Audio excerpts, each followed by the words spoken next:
Cardoso, boa noite. Boa noite, Flávio. O Palmeiras já dava sinal do que seria o ano para ele, né? Sem dúvida alguma. A grande surpresa foi aquela primeira derrota, né? A primeira derrota no primeiro jogo, quando o São Paulo surpreendentemente abriu 3-0. Um passeio, né? Não foi uma derrota, foi um passeio. Foi um passeio. Né? E não fosse aquele gol do Rafael Veiga, talvez o Palmeiras não tivesse no jogo. E aí, na segunda partida decisiva lá no Allianz Parque, que foi aquela briga, joga no Allianz Parque, não joga no Allianz Parque, vai ter show, não vai ter show, aquela coisa toda, o Rogério, ele retrancou demais o time, ele mudou totalmente a postura do time em relação ao primeiro jogo, armou ali uma retranca, só espirrava a bola para evitar do Palmeiras marcar a saída de bola. De repente tomou 2-0 no primeiro tempo, 3-0, aí a goleada foi fácil, ratificando o poderio do Palmeiras. E mais que isso, eu acho que essa vitória do Palmeiras, além de fazer justiça a toda a campanha, deu mais moral ainda para o time e para o que vinha pela frente na temporada. Paulo Sérgio, boa noite. Vimos um Palmeiras que no ano anterior, né, perdeu o campeonato para o próprio São Paulo e claramente desdenhou, né, em 2021. E aí chegou em 22, parecia que os caras não queriam de jeito nenhum repetir, mas quase perderam de novo. Boa noite, Flávio, boa noite a todos.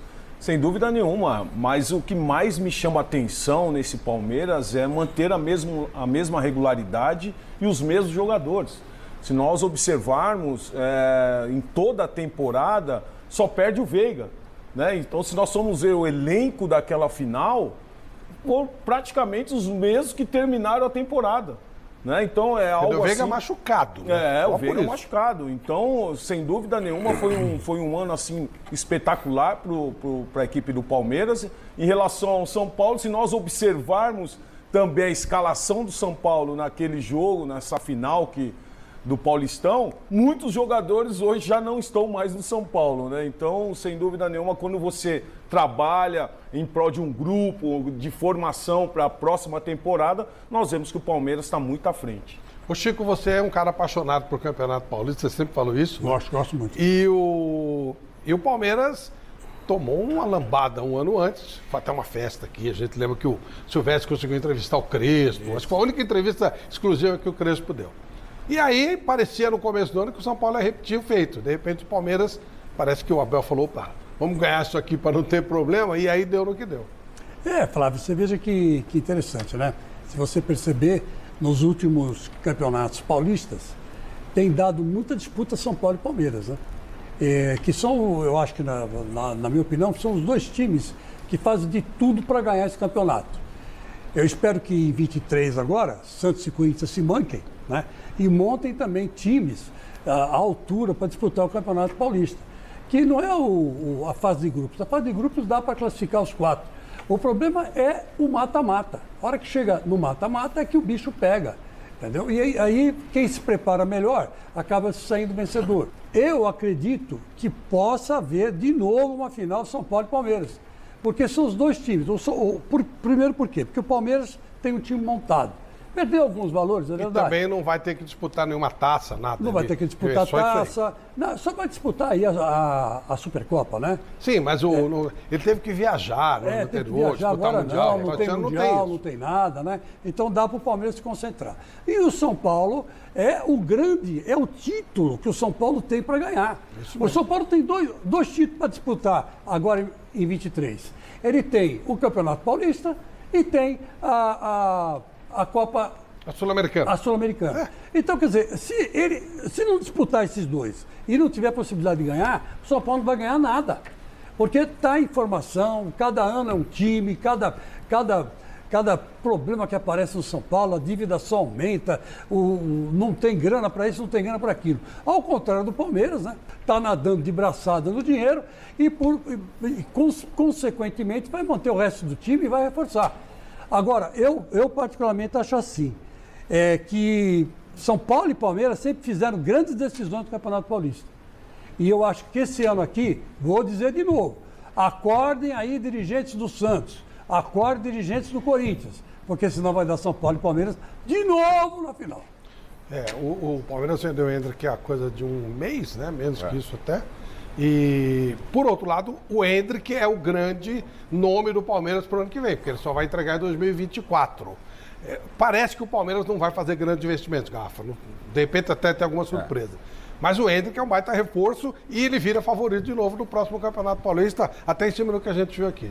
Então, boa noite, Flávio, boa noite a todos.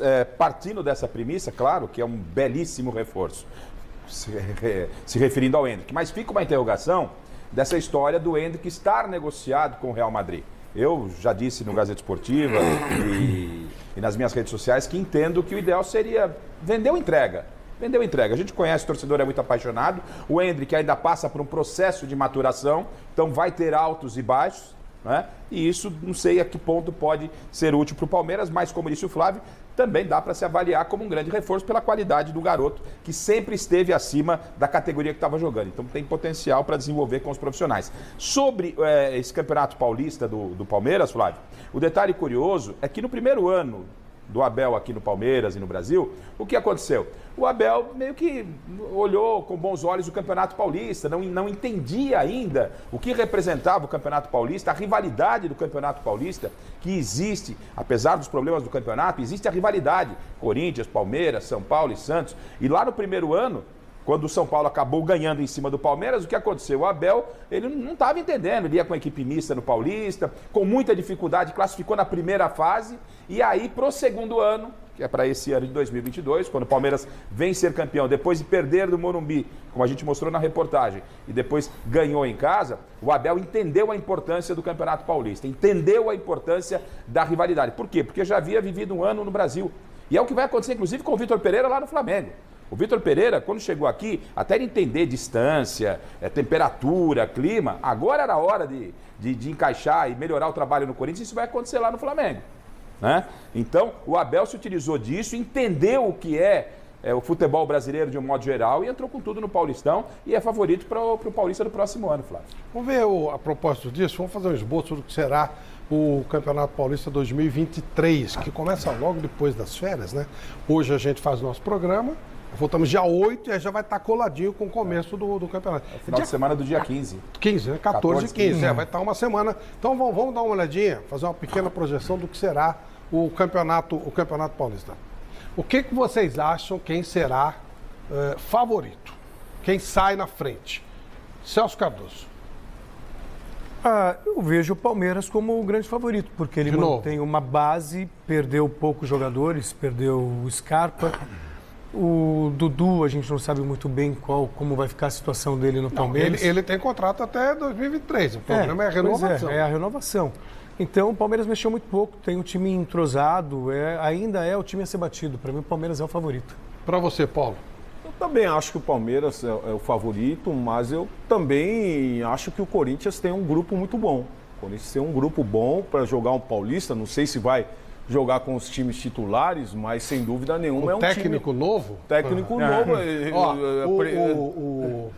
O Paulo Turra assumiu o lugar do Filipão. Sabe que eu sou muito amigo dele? Eu falei para ele, como é que vai ser o campeonato paranaense para você, né? Porque o Petralha não liga muito. Sabe qual foi a resposta dele? A morte. Ele é gaúcho. É verdade. A morte. Eu falei, como? Cara, como é que eu vou começar perdendo? Eu tenho que chegar... Primeiro, ele já tinha um trabalho muito importante com o Filipão, mas era o Filipão. Ele chega ao primeiro trabalho dele. Ele vai perder? Não, já convenceu o Petralha, vai jogar com o time titular. Pode assim, vai jogar muito longe, você que conhece lá. Tipo, Ponta Grossa é muito longe de Curitiba. Então, tipo assim, pode não ir para Ponta Grossa, mas na volta, nas decisões, tudo. A morte. E o Fernando Lázaro é o mesmo caso, ele tem que mostrar serviço. A mesma coisa. A morte. Outra coisa, né? Chega de perder clássico, né, Chicão? Opa. Chega de perder clássico, porque com o VP só perdia clássico. Mas o Lázaro sabe que não pode poupar em clássico. Ele nasceu dentro do Corinthians. Ele é filho do Zé Maria, coisa que o VP não eu entendia. acho que o Corinthians é um dos grandes favoritos também para a próxima temporada. E para você, Chico? Eu estou com o Paulo. Eu acho que o Corinthians, com essa mudança que teve de treinador, agora tem um treinador raiz, né? Que conhece o futebol. Mas pelo aquilo que ele tem mostrado, o que ele já mostrou, né? Ele mostrou que ele conhece muito bem o futebol brasileiro e ele sabe usar muito bem os jogadores que ele tem. Quer dizer, são jogadores já um pouco desgastados pela idade, mas são jogadores que, se você souber usar, Garrafa, não vai faltar. Sabe aquele negócio? Sabe, quando o governo do estado baixa, economize em água. Se você usar... Ô, Chico, se você souber usar... isso que você está falando bate tanto. Semana passada a gente discutiu um pouquinho sobre os clubes e tal, né? Mas dos clubes todos de São Paulo, o que mais está usando molecada da base é o Corinthians com o Fernando Lázaro. É. Ele está usando muito menino nos treinamentos, porque sabe que tem dificuldade no elenco e ele conhece a molecada. Então, de repente, é um caminho legal o Corinthians voltar às raízes, né? Porque o Corinthians ganhador, ele sempre trouxe jogador da base. Então, se eu conheço o meu eleitorado, o que vai acontecer? Quando o Corinthians pegar clássico, jogam todos os titulares possíveis e imaginários que o Corinthians tem. Então aí joga todo mundo. Agora, quando pegar um time mais do interior, ou um joguinho mais meia boca... Se pode dar o luxo de colocar a garotada. Aí ele vai colocar a garotada. Mas a ideia é que esses moleques virem com o tempo titulares mesmo. Não é simplesmente preencher espaço, não. De repente, sabe, aquilo que você falou, sabendo usar não vai faltar. Traz os moleques que forem bons, ficam. Isso, mas ele vai fazer aquilo que eu acho ideal. Misturar a experiência com a juventude. Eu acho que todo time que faz isso dá certo. Até o Santos do Pelé era assim, pô. Por que não pode misturar a juventude com experiência? Acho que tem que, né? Tem que fazer isso, né? Não dá para você colocar só jovens. Que o jovem, uma hora, acaba se atrapalhando, sente a pressão, né? Já não vai chutar, a perna não responde, a cabeça pensa, mas o corpo não obedece. Agora, o veterano não. O veterano para a bola, olha, sabe como é que é? Tranquiliza a coisa. Tranquiliza até um moleque. Até um moleque. Garoto, vai devagar aí. Exatamente. Então, eu acho que o Corinthians tem boas perspectivas, sim, de ser campeão. Eu espero que seja, que faz tempo que o Corinthians não levanta o título, né? 3 anos. E você, Garrafa? O Santos entra no campeonato, no meu modo de ver, para não passar susto. Já é um avanço. O São Paulo está meio que desmontando o time que tinha esse ano para o ano da próxima temporada. Até você ajustar essas peças, o Rogério deve ter dificuldade. O Palmeiras é o grande favorito, como disseram todos aqui. E o Corinthians é o time que vai incomodar o Palmeiras, sim, porque o Corinthians, apesar de até esse momento aí ter feito pouquíssimas contratações, não é? Ele tem uma espinha dorsal experiente. Campeonato Paulista é tiro curto. Tem o Lázaro, que vai entender, que já sabe o que é a dinâmica e qual é a importância do campeonato. Em algum jogo ele pode até realmente, você está cansado, é início de temporada, vou dar uma dosadinha em você e tal, mas o Lázaro é mais ou menos a história do Paulo Turra. Ele vai sempre com o que ele tiver de melhor no Paulista, claro, porque é o que vai dar o suporte a ele. E é o que ele tem mais chance, né? Rigorosamente, como disse o Chico, é o que ele mais tem chance. Então, é Corinthians e Palmeiras na briga pra ele. Ele tem que alavancar o trabalho, né? O Lázaro ele vai perguntar pro Renato Augusto se ele tem condições de jogar ou não. Não vai tirar o Renato Augusto, como o VP fazia antes. Ele tirava o Renato Augusto sem perguntar nada. Ou poupava o cara, põe ele no banco, mas põe ele pra jogar no segundo tempo quando o jogo já estava perdido. Sim. E acho que também vai ter muito a ver com as datas, né? Você tem um jogo importante da Libertadores, não tem? Claro. Aí você tem que fazer uma escolha, gerenciamento do grupo. Isso faz parte do processo. Eu acho que já está todo mundo acostumado com isso. Mas isso ele faz muito bem, porque ele é o cara da estatística. Então ele tem na mão dele tudo aquilo que os jogadores podem render, já renderam, estão rendendo e podem render. Ele tem isso na mão dele. Eu gosto muito dessa coisa dos moleques, bem isso aí. Chico, de você usar a molecada. Eu acho isso realmente importantíssimo. Você, claro. Esse clube não tem condição de competir, a realidade é essa. Não tem condição de competir com o Flamengo e com o Palmeiras. Se aparecer algum cara bala, né? Esses dois aqui vão trazer. A grosso modo, pode ser até que aconteça uma exceção. Então você tem que pegar coisa da sua casa, que aí ninguém tira. Deixa eu ver o mestre Alberto Helena. Qual a sua projeção para o próximo campeonato, mestre? Quem será o favorito? Quem é o seu favorito? Eu acho que da Palmeiras, pela qualidade do seu elenco e a extensão do seu elenco, permite que o Palmeiras não perca o pé ao longo de um campeonato. Agora, acho que o Corinthians, na mão desse menino, o Lázaro, e utilizando todos os seus titulares o máximo possível, como o Renato Augusto, principalmente, o Roger Guedes, enfim, o Juliano, eu acho que o Corinthians tem condições de competir, para valer. Também quero lembrar o Santos. O Santos, com as suas últimas contratações e tal, ele dá a sensação que pode ser um time altamente produtivo. Mas acho que o Palmeiras já sai na frente. Agora eu tenho uma dica muito especial para você que sonha em empreender e para as empresas que querem diversificar para... Muito obrigado por assistir o nosso vídeo. Se você gostou, então não se esqueça de inscrever no canal e deixar o seu like, para ficar por dentro sobre o mundo do futebol e ajudar para o crescimento do canal, para produzirmos mais vídeos para você que é amante do esporte.